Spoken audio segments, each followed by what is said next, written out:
O sea, estamos todos llamados a construirlo día a día.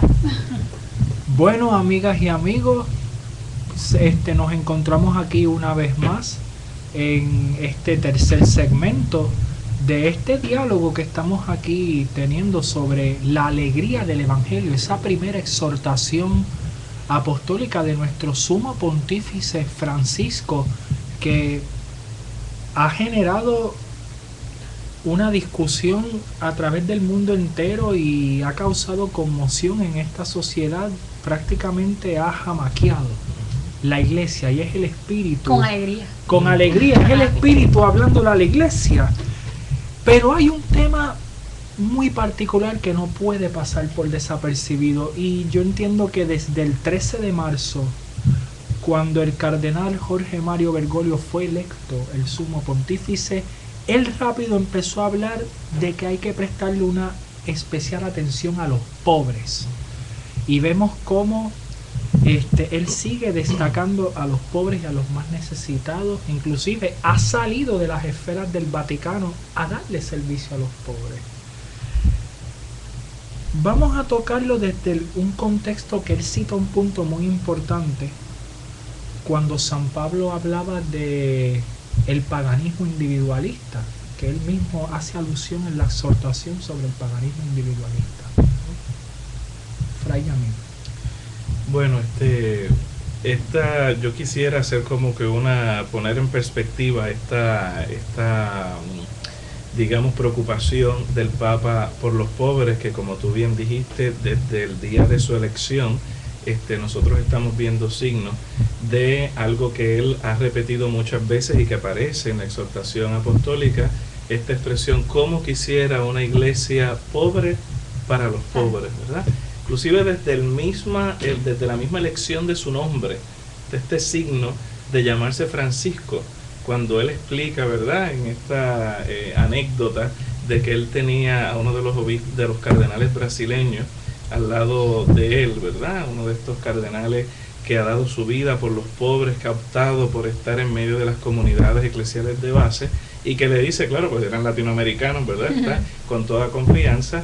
Él cuenta que le dice: acuérdate de los pobres, o sea, si te eligen, ¿no? Él lo decía así, cuando la cosa empezó a ponerse peligrosa, lo dice él en una de sus expresiones, me dice: acuérdate de los pobres. Y ahí le vino la idea de llamarse Francisco, ¿no? Un santo que es un icono de lo que es entregarse con sencillez a aquellos más necesitados.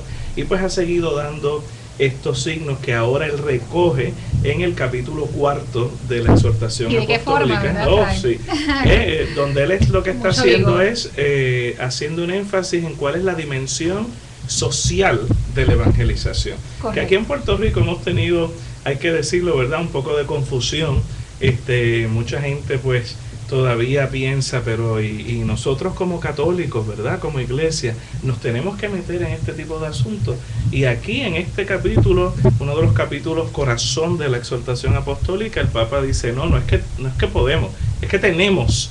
O sea, no puede haber evangelización si el católico no se mete en los asuntos de la política, en los asuntos de la economía, en los asuntos de la cultura.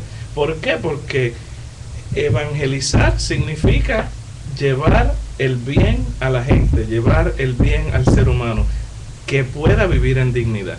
Y ahí entonces el tema de la centralidad de los pobres, ¿no? Entonces, como tú citabas a San Pablo, el Papa aquí hace todo en este capítulo, un excursus, vamos a decir, de toda la doctrina social de la Iglesia y precisamente de la Sagrada Escritura, como para Dios, ¿verdad?, como para Cristo, el pobre es central en lo que es la vivencia de nuestra fe.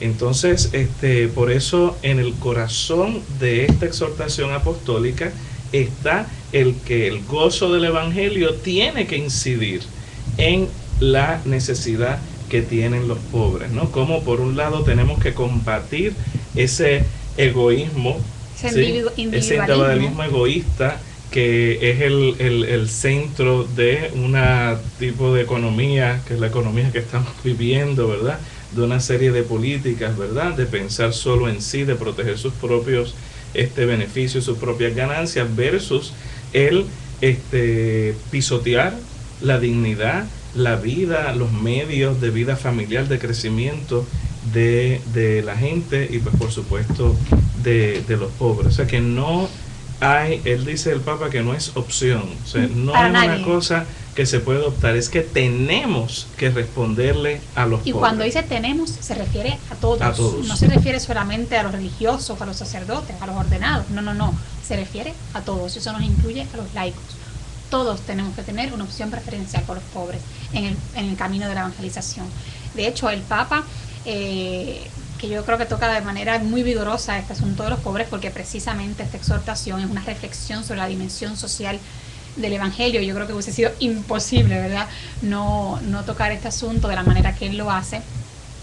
Él va mucho más allá y nos dice, no solamente esto es una responsabilidad de todos, es que si no erradicamos las estructuras que hacen que permanezca la pobreza, no habrá paz mundial. O sea, no se resolverá ningún otro problema en el mundo. O sea, la necesidad de resolver los problemas estructurales de la pobreza es de tal importancia que si no atendemos esta realidad, no podemos caminar hacia un futuro verdaderamente de paz.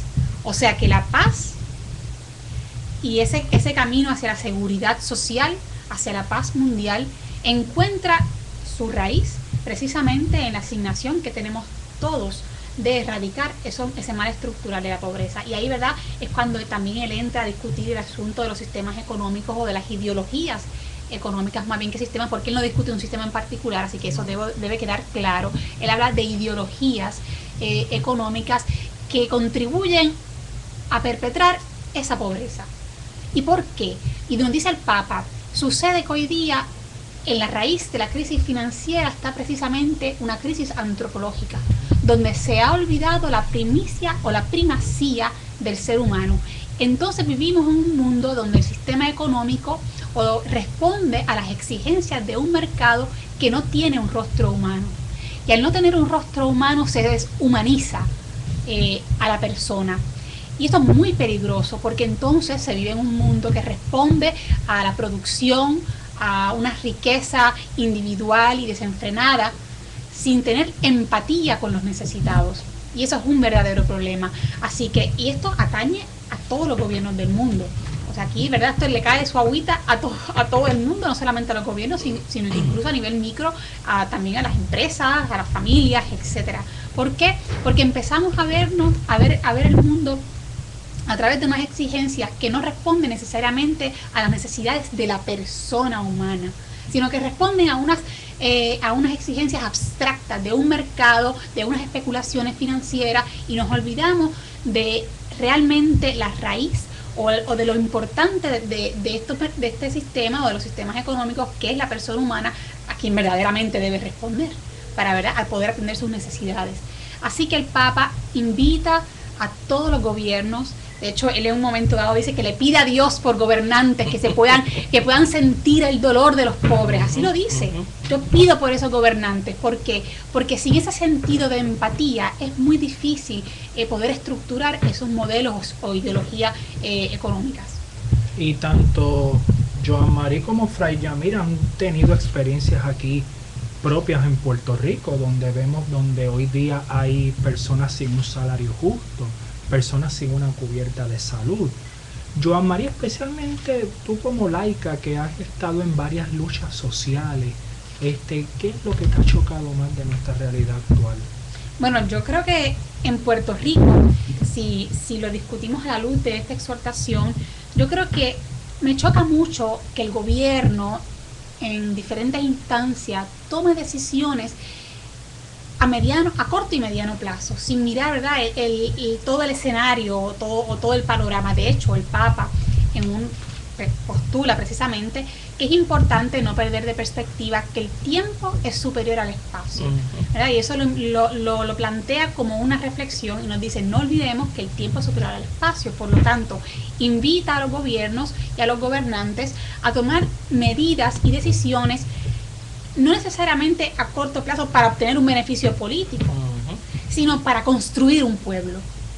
O sea, que las decisiones que se toman en los países y las decisiones que se toman específicamente en Puerto Rico no deben estar orientadas para provocar unos resultados inmediatos, para complacer necesariamente a unos sectores financieros, en el caso, ¿verdad?, específicamente de Puerto Rico, sino que deben de responder a la construcción de un país, a la construcción de una fibra social que edifique y que se pueda llamar pueblo.